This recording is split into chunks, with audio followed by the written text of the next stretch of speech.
आज ये स्थिति है कि बिहार के लोग बैठे होंगे हैं, मैं डर से बिहार नहीं घुसता हूँ, चुपचाप जाता हूँ और चुपचाप भाग आता हूँ, नहीं ही जाता हूँ, बल्कि बिहार यूपी तो मैं घुसता ही नहीं। इतनी भीड़, इतने लोग, इतनी भीड़, इतने लोग हैरान आ रहे हैं। अगर लीक हो गया तो प्लेटफॉर्म जाम, सब जाम जाम जाम, साला अपना देह बचाना मुश्किल। गलती से एक बार मोतिहारी से गुजर रहा था मैं, लीक हो गया कि साहब जा रहे हैं बेतिया मोतिहारी, ट्रेन में हैं AC 2 में। इतनी भीड़ स्टेशन पर हो गई, हम देवाशीष जी को कहा कि देवाशीष जी जाइए संभालिए साला। गई, महिलाओं ने तत्त मार मारा पीठ पर, दे मुक्का, यह मुँह झौसा है जिन्हें मिले दे है, यह मुँह झौसा है।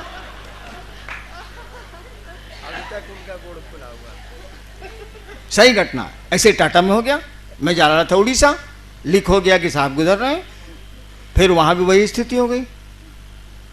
तो देखिए, शुरू किया था, कोई नहीं था। मुझको याद है वो दिन जब 8-10 गुरु भाई आते थे और उनको खाना बना के खिलाना और उनके जूठे बर्तन साफ करना मेरी पत्नी किया करती थी। और मेरी पत्नी किस परिवार से आती हैं ये बताने की ज़रूरत नहीं, तब भी वो करती थी। यही भाव था कि लोग शिव को गुरु माने, शिव से जुड़ें, हमारे गुरु आपके भी गुरु हो जाएं, मेरा महादेव आपका भी महादेव हो जाए, यही भाव था।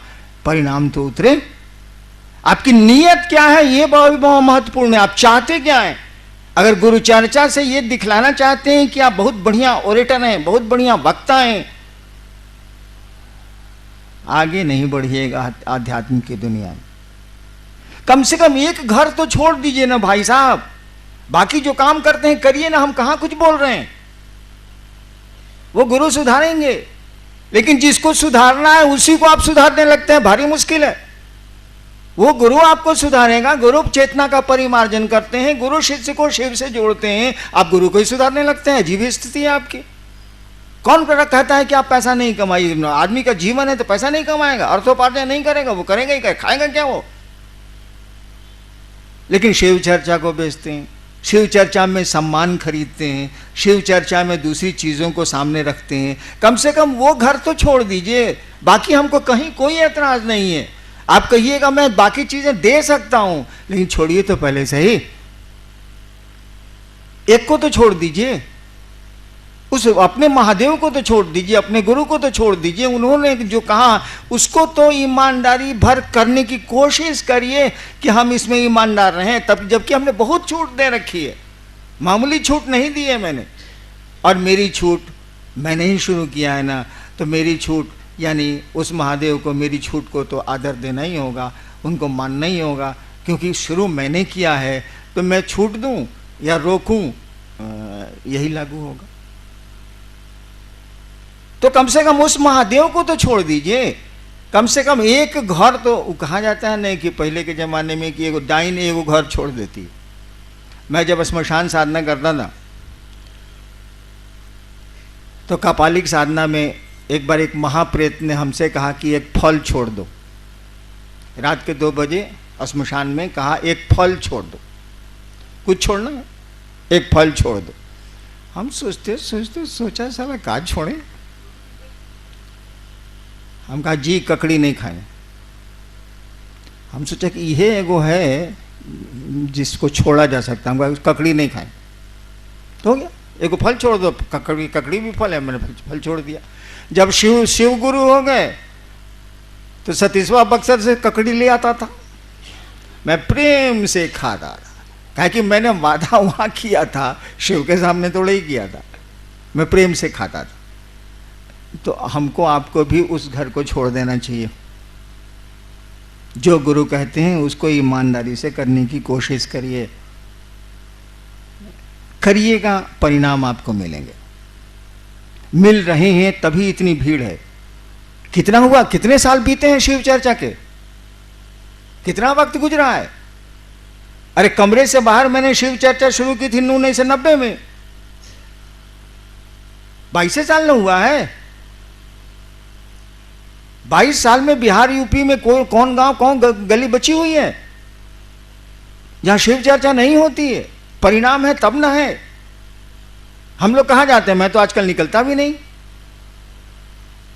परिणाम है तब ना लोग शिव से बन रहे हैं, और आप घोषणाओं पर घोषणाएं किए जा रहे हैं, लोगों को शिव चर्चा की ओर मुखातिब किए जा रहे हैं, प्रेरित किए चले जा रहे हैं। परिणाम है तो गुरु चर्चा करिएगा, गुरु का आदेश करिएगा, तो आपको भी लाभ ही होगा। आप देखिए ना, मैंने तो देखा है 30 वर्षों में, जब मैं कमरे के भीतर भी शिव चर्चा करता था या बाहर भी करने लगा, तब से आज तक मैं देख रहा हूं लोगों के कष्ट में कमी आई है, लोग अच्छी स्थिति में गए हैं। पैसा आपके पास भले नहीं हो, पैसा तो मेरे पास भी नहीं, पैसा आपके पास भले नहीं हो, लेकिन अच्छा पहनने लगे हैं आप, अच्छा खाने लगे हैं आप, आपके परिवार के लोग अच्छे रहन सहन में रहने लगे हैं। ये मैं लगातार देख रहा हूं, और आपके कष्ट कम हो जाते हैं। कब नहीं कम होते हैं? जब आप इसका रोना रोते हैं। दवा खा नहीं रहा है, रोग के बारे में हल्ला कर रहा है, दवा बताई जा रही है, बताई जा रही है, आप सुन ही नहीं रहे। अरे औषधियों के इंतजार में व्याधियां प्रसार थोड़ी रोक देंगी। आप दवा नहीं खाएगा तो बीमारी रुक जाएगी कि बीमारी बढ़ेगी? उसका लक्षण है बढ़ती है, वो दवा तो खानी होगी। तो आप ये रोना क्यों रोते हैं? कष्ट किसको नहीं है यहाँ? कौन मुक्त हुआ है इससे? शिव भी शरीर में आए तो मुक्त नहीं हो सकते वो। ये योनिगत दोष है। योनिगत जैसे होइएगा, आपके कर्मफल आपका पीछा करेंगे, काल का प्रभाव पर पड़ेगा, समय का प्रभाव पर पड़ेगा। वो तो शिव भी शरीर में आएंगे तो उनको तो जगत के नियमों में चलना होगा। हिंदुस्तान में घुस आइएगा आप अमेरिका से, आप कहिएगा कि यहाँ का कानून हम नहीं जानते हैं। वाह, ignorance of law is no excuse. कानून नहीं जानना कोई माफी नहीं है। अरे भाई, कोई आदमी इस देश में घुस जाएगा नेपाल से, कहेगा हमको यहाँ का कानून, यहाँ का आदमी नेपाल चला जाएगा, कहेगा हमको कानून नहीं मालूम था इसीलिए ऐसा किया, सजा नहीं मिलेगी उसको? मिलेगी। तो इस धरती का जो नियम है उसमें शिव भी आएंगे तो उनको यहाँ के काल चक्र में पड़ना ही पड़ना है। तो कौन मुक्त है यहाँ? और कष्टों के बाद भी कुछ चीजों को आप पकड़े हुए हैं, भारी परेशानी में भी कुछ चीजों को पकड़े हुए हैं आप, परिवार को पकड़े हुए हैं। बेटा अच्छा लगता है, पत्नी अच्छी लगती है, कुछ चीजें अच्छी लगती हैं, कुछ लोग अच्छे लगते हैं। भीषण कष्ट में भी जो अच्छे लगते हैं वो आपको अच्छे लगते हैं, उनको नहीं छोड़ते आप। शिव ही एक पराया है, वही महादेव दूसरा है।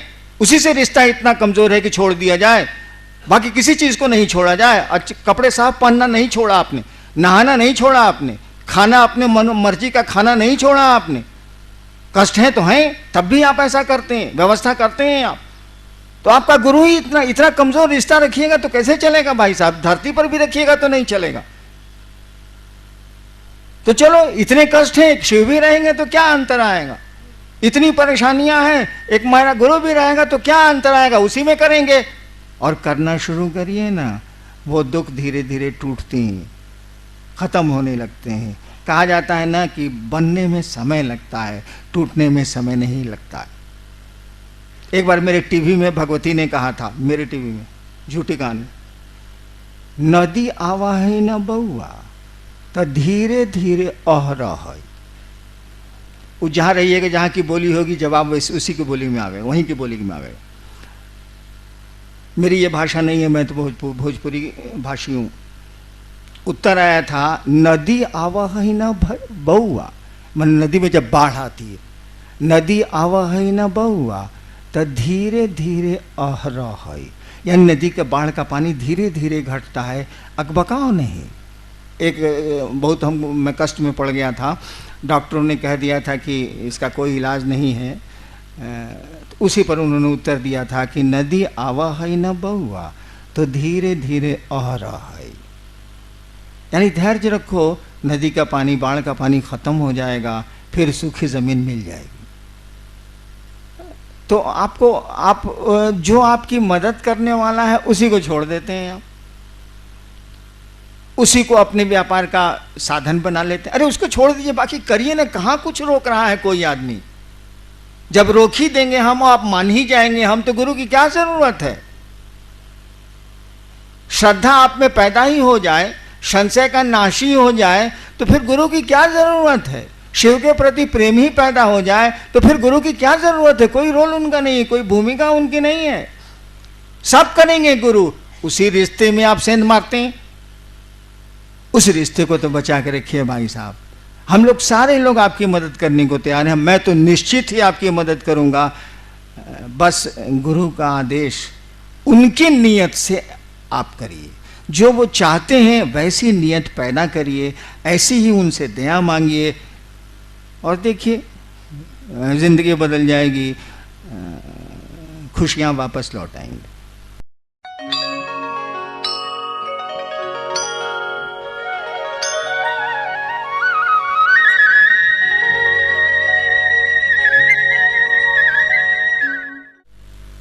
बातें हुई, जिज्ञासाएं भी आई।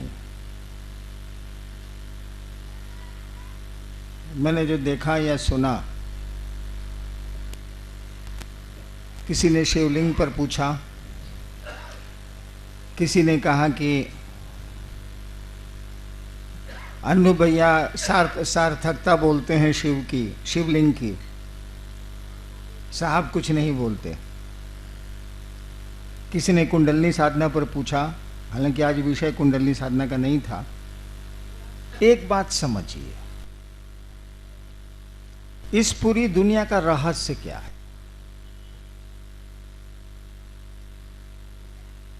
बात हुई है इस पर, कई वक्ताओं ने इस पंक्ति को अपनी चर्चा में कहा कि पूरी सृष्टि उस शिव की इच्छा से निर्मित है, उस ईश्वर की इच्छा से निर्मित है। ध्यान दीजिएगा, आप भी निर्मित हैं उसी की इच्छा से। ये खुदा की खुदाई है,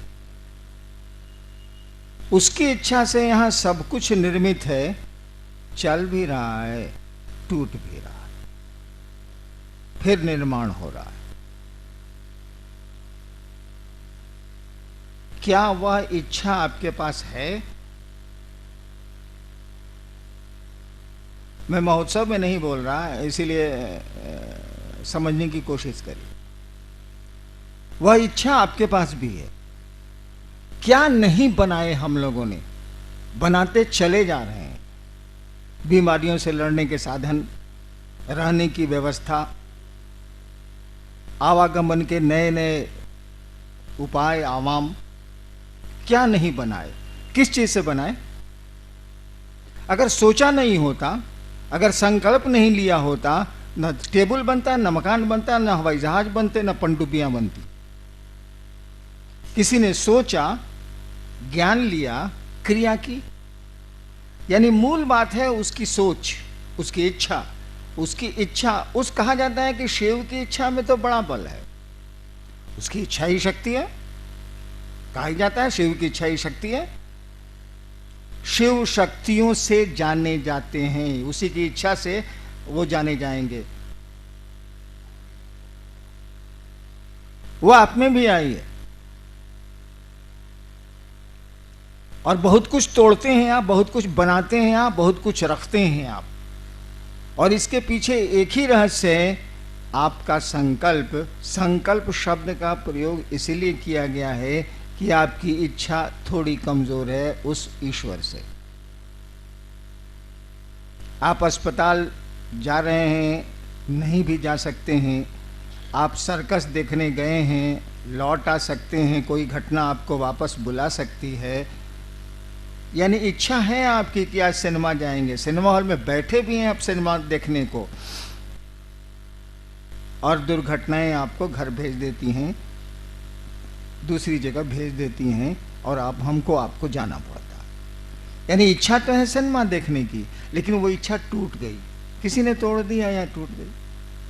यानी हमारी आपकी इच्छा है कमजोर, लेकिन यही इच्छा जब संकल्प का रूप लेती है, यही इच्छा जब भाव का रूप लेती है, एक ही चीज है वो, प्रेम, भाव और विचार।